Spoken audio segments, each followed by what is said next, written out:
Très bien. On va faire la correction là de la première partie.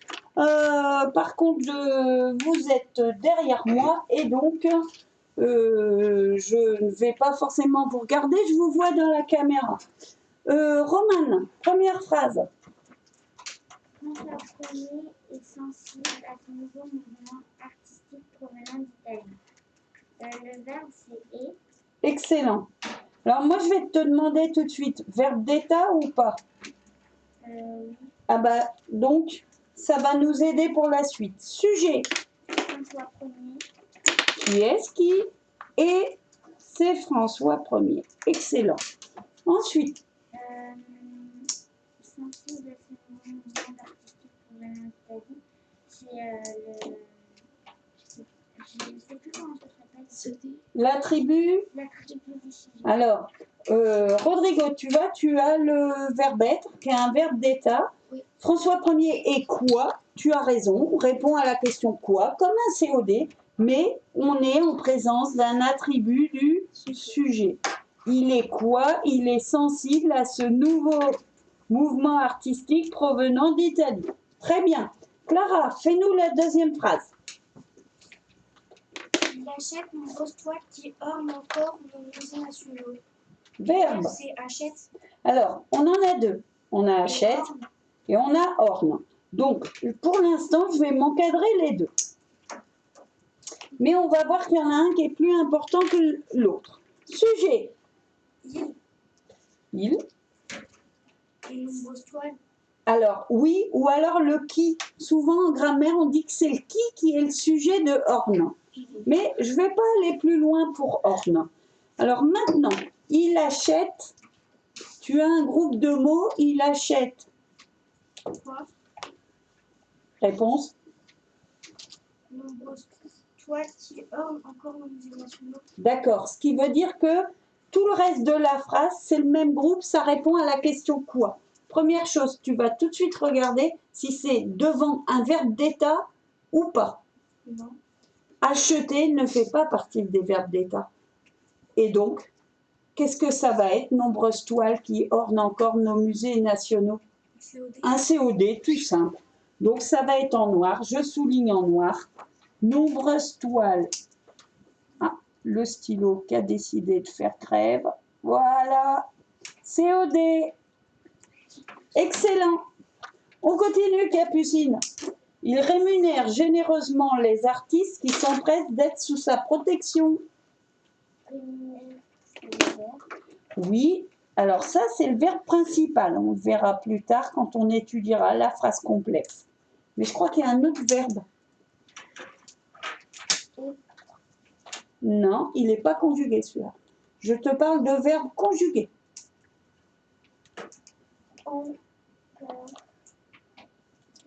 Oui, tu y es.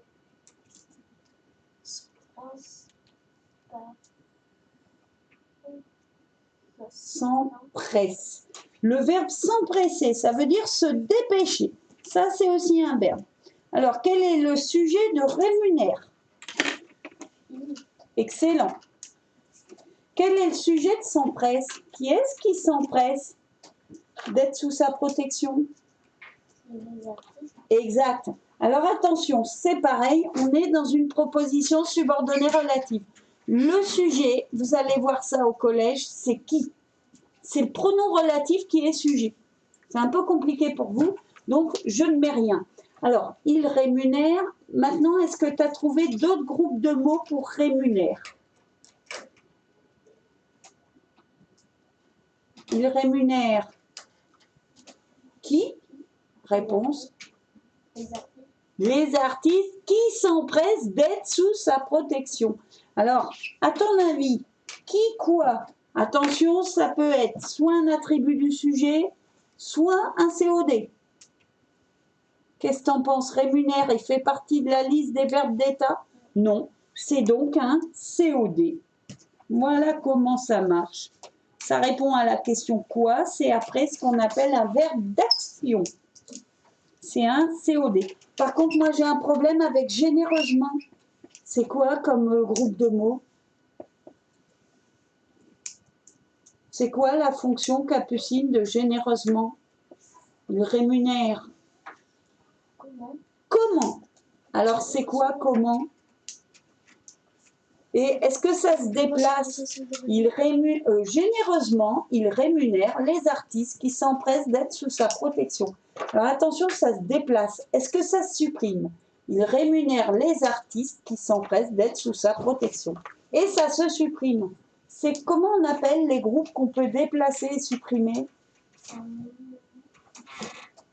Tu y es. Je suis sûre que tu as la réponse. Et oui, et comme c'est comment, c'est un complément circonstanciel de manière. Excellent, c'est du vert. Hop. Et voilà. Mais pas mal. L'analyse, franchement, elle était mieux qu'hier. C'est très chouette. Alors, on va faire tout de suite celui du dessous. Alors, qu'est-ce que vous avez trouvé comme lettre muette finale? Émilie, je t'écoute.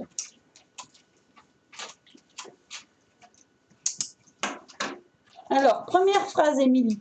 François Ier est sensible à ce nouveau mouvement artistique provenant d'Italie. Tu regardes chaque mot. Est-ce qu'à la fin, il y a une lettre qu'on n'entend pas? François, est-ce qu'il y a une lettre qu'on n'entend pas? Non.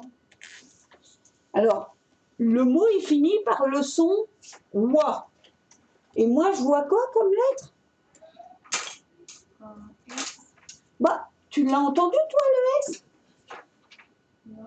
Bah alors, il faut le colorier, celui-là. Hein. Et comment on fait pour pas se tromper quand... comment je peux faire? Qu'est-ce qu'on a vu dans la leçon sur les lettres finales muettes? Comment on fait pour pas se tromper? On a deux solutions. Soit on cherche un mot de la même famille. Bon là, François, c'est un peu compliqué. Ou soit on met le mot au féminin. François, le féminin, c'est Françoise. Et là, on l'entend, le S. Donc voilà, on se rappelle bien la leçon. On a des petits exercices après sur ça. Bon, ça, c'est un peu simple. Rodrigo, on continue. Ah non, pardon. Émilie, tu me finis ta phrase. Trouve-moi toutes les lettres finales des mots que l'on n'entend pas.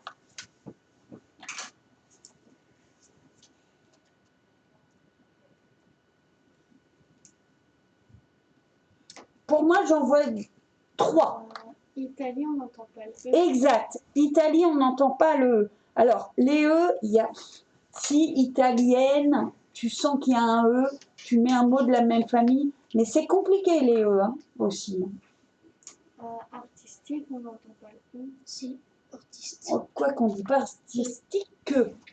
je suis d'accord. Je ne vais pas l'entourer, mais je suis d'accord. Moi, j'ai le mot mouvement. Oui, moi aussi. Mouvement, qu'est-ce qu'on n'entend pas? Le T. Le T. Alors là, franchement, je peux te dire que le mot, il faut le connaître parce que j'ai aucun moyen de le deviner. Mais les mots en ment, on sait que c'est M-E-N-T. Donc ça peut vous aider. Il y en a encore un. Oui. Entre mouvement et Italie. Provenant. Ouais. Le T de provenant. Alors pareil, moi je sais que c'est un participe présent et je sais qu'il y a un T. Mais le féminin, ça marche pas, ça n'existe pas. Provenante. Quand je dis la provenance, ça vous aide pas, sinon on mettrait un C. Non, il faut savoir. Tu continues, Capucine? Le mouvement, je sais comment faire pour... Alors, dis-moi. On peut dire mouvementer. Exact. Mouvement. Exact, le verbe mouvementer existe. Bien vu, Capucine. Alors, ça marche pas à tous les mots en ment. Je fais la phrase. Allez, vas-y, fais le phrase. Il achète nombreuses toiles qui ornent encore nos musées nationaux. Allez. Nombreuses, le S. Exact. On continue. Toile, le S. On continue. Alors là, les pluriels à chaque fois. Hein. De orne. NT de Horn. On continue. Encore le E. Si on veut, je le mets pas, mais on pourrait. D'ailleurs, il y a beaucoup d'enfants qui écrivent ENCOR, qui ne mettent pas le E. Mais il y a beaucoup de E en langue française. Musée. Le S de musée. D'ailleurs, tu as oublié le S aussi du déterminant. Hein. Ah oui. À nous, j'entends pas le S ici. Et au bout de nationaux, Le X. eh oui. Donc, tous les mots au pluriel. Il y a un risque d'oublier. Clara. Le T généreusement. Oui. Artiste, le S. Oui. Sans presse, NT. Oui. Le pluriel du verbe. Sous S. Alors ça, c'est ce qu'on appelle les mots invariables, à apprendre par cœur. Comme par exemple le mot alors. Tu peux m'épeler alors, Simon? A-L-O-R. Et voilà. Et celui qui ne connaît pas le mot par cœur, il ne peut pas mettre le S. Les mots invariables, il faut connaître. Hier, on a eu le verbe très. Zoé, est-ce que tu peux, s'il te plaît, m'épeler très? T-R, l'accent grave S. Le S, pareil, on ne peut pas l'imaginer, il faut le connaître. Maëlys? Pourquoi? Hein? Pourquoi? Pourquoi quoi? Pourquoi c'est invariable? Ben, c'est comme ça. Tu as les prépositions qui sont des mots invariables, qui ne changent pas, même si la phrase elle est au singulier, au pluriel. Et tu as aussi les adverbes. Et donc, ce sont des mots à apprendre par cœur. Tu n'as pas le choix. Comment la première phrase a S, le T, Alors, on aurait pu en effet, et je suis d'accord avec toi, le T ici de et. Alors, les conjugaisons, c'est pareil, beaucoup de terminaisons. Alors, il y a aussi le les, mais le ES, ça fait et.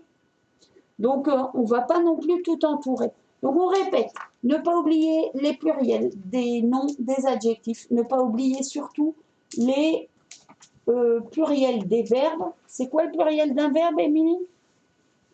c'est un S. Buzz. Ça y est. Là, tu as vu les gros yeux, là. Hein, un verbe au pluriel, qu'est-ce qu'on met qu'on n'entend pas? Il l'a dit, Simon, tout à l'heure. Alors? Non, un verbe. Quand il est au pluriel. Regarde, il y en a des verbes au pluriel. Orne, s'empresse. A-T.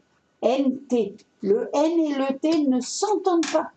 Et d'ailleurs, c'est rigolo, les petits CP qui commencent à lire, souvent ils disent en. S'empressant. Parce que ils ne savent pas encore que ça ne se prononce pas. Donc voilà, belle analyse. On va faire quelques exercices. Alors je parle aussi aux personnes qui sont à la maison. Je vais vous donner une fiche d'exercice sur orthographe, lettres finales muettes. Donc on va les abandonner un petit peu, on reviendra avec eux pour la correction.